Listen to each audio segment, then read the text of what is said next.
নমস্কার। আমি ইকোনমিক্সের কনসেপ্ট অনুযায়ী আমাদের শরীরকে বিবেচনা করতে পারি। প্রতিনিয়ত আমরা ক্রেতা বিক্রেতার সম্পর্ক দেখতে পাচ্ছি। আমাদের শরীর যদি দ্রব্য সামগ্রী হয় তাহলে পৃথিবীতে গ্রাহক বিক্রেতার সম্পর্ক লক্ষণীয়। দামি বস্তু দামের বিনিময়ে গ্রাহক সংগ্রহ করে, ঠিক একইভাবে আমাদের শরীরকে যদি ভাবি একটি বস্তু, তাহলে এই শরীরে কোনো অংশ বিকল হলে আমরা সার্ভিসিংয়ের জন্য ডাক্তারের কাছে যাই। আবার কখনো কখনো আমাদের পয়সা বেশি থাকলে ডাক্তারকে অর্থাৎ কারিগরকে আমরা ডেকে এনে শরীরের সার্ভিসিং করি। এখানেও ক্রেতা বিক্রেতার সম্পর্ক রয়েছে। জটিল রোগ হলে তার জন্য প্রচুর অর্থের প্রয়োজন, সেই অর্থ দিয়ে আমরা সার্ভিসিং করাই। এখানেও ক্রেতা বিক্রেতার সম্পর্ক রয়েছে।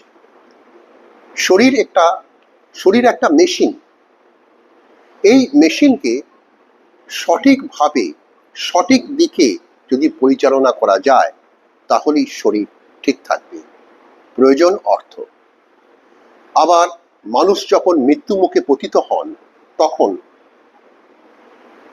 অঙ্গ প্রতিস্থাপন করা সম্ভব হয় যদি অঙ্গ ঠিক থাকে, লিভার, কিডনি, চোখ ইত্যাদি।